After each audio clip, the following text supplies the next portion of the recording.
The Consumer Counsel System of Maine is a mental health systemic advocacy organization that is a voice for individuals, primarily adults, who receive mental health services. The council was created as a result of the Augusta Mental Health Institute Consent Decree Plan of 2006 and was established into law by the Maine legislature in 2008. The staff and leadership consist exclusively of individuals with lived experience of mental health challenges. The bulk of CCSM's work happens at the local council level.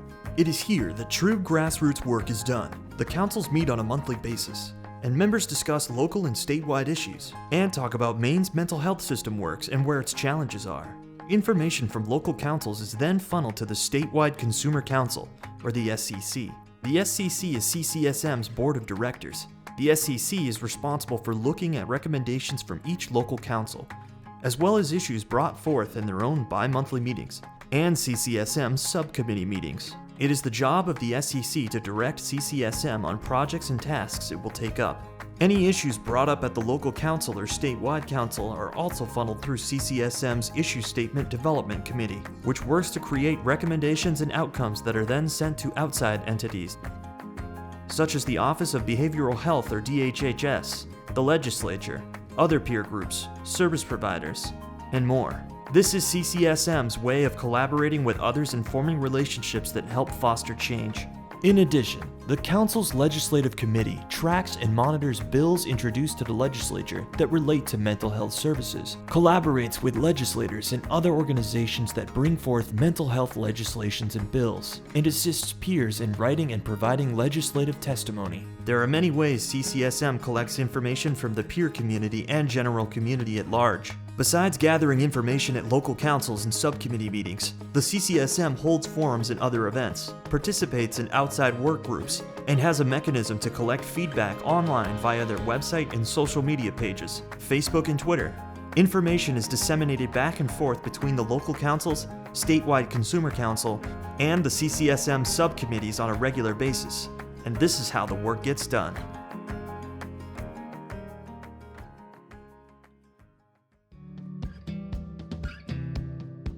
Consumer. In this context, it's somebody who has received or is receiving mental health services in one form or another. We're a group of folks with lived experience of mental health issues, and we act as a voice for our peers around the state in legislative matters and public policy. For myself, I'm somebody who identifies easily, in public, that I have a mental health issue. To me, it's no different than if I had a cold. I don't care if they judge it or not. That's their issue, not mine. I think everyone should have an option to have the services that they need. All are welcome here. Your voice matters just as much as mine or the next one, and you are welcome here, no matter who you are, what you are, or what you do. I think that people forget that we're able and capable to make our own decisions and to advocate for ourselves. I'm just like everybody else.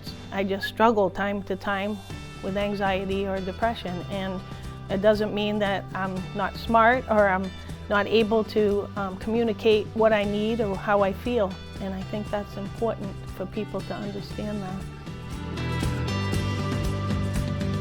It allows for people who have mental health experience to have a voice and to really come forward with that and to feel empowered. Our goal is really to amplify the voice and the issues that we hear out in the community. We have a legislative committee and an issue statement committee, and an issue statement is basically a white paper where we address an issue and give some recommendations and possible outcomes. And how we do this is we start with a concept. A lot of work's done at the local council level, is where our peers gather on a monthly basis in order to discuss issues, either statewide or local in their area, and how they want to proceed. We have a chance for it to circle all the local councils, and they all send their feedback in.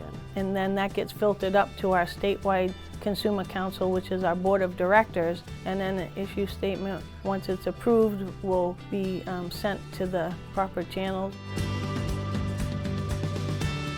There's a big saying in this community, nothing about us without us. One of my biggest fears of us not existing is that people would make the choices for us and not listen to our input about what works best for us. If you aren't listening to the people on the ground, the people with lived experience, the actual experts, you end up just wasting a lot of money and resources. That's their role. They were created by the legislature to inform the legislature and the executive branch. It's an incredibly important entity and important work that they do. And I'm just so proud to have been able to be part of it. Right now in our community, the biggest issue is transportation. There are many transportation issues because most people on fixed incomes, which most of the population that we work with are on, they can't afford transportation sometimes. Housing has been the worst I've ever seen in my entire life. Currently our jail system houses more people with mental health issues than any other place. And we could keep creating more and more beds. But if the more beds that we're creating, we're re-institutionalizing people. And that's not a way to solve mental health issues. We really actively work on bills that deal with folks who are unhoused. We're always trying to provide solutions, especially to the Office of Behavioral Health and the Department of Health and Human Services, suggesting ways that they can be more helpful. I find myself in a position where I'm mentoring others who are interested in using their voice. I think a lot of the legislative work that we've done has had a great impact, educating people on how to be in the legislative process and to actually get to the State House and to testify. Certainly having a bill pass is great, but most of the work is done behind closed doors in conversations with people who can make change. I just keep looking for those little moments where I can say something that might have impact, or I know somebody else who might have a story that might have impact. We have testified on a lot of bills, and we don't always get our way. But the things that we really have an issue with, we're being heard, and they're actually paying attention to the things that we're saying, and that makes a big difference. I think one of the biggest victories that the Consumer Council has is advertising that everyone's voice matters, not just at the town level, but at the state level. You're welcome just as you are. However you present yourself, we want you as part of our community because it really matters. We can come together to support one another. And when we come together to support one another, we're making the change in how the world will treat us. If you are more interested in actually hearing the direct stories from people and some of the challenges that we're trying to overcome, then we'll gladly invite you to sit in on a meeting or send us an email or give us a call, whatever your preferred mode of communication is. Just come and observe and see what's done, and then I think that people will get inspired and supported once they get there.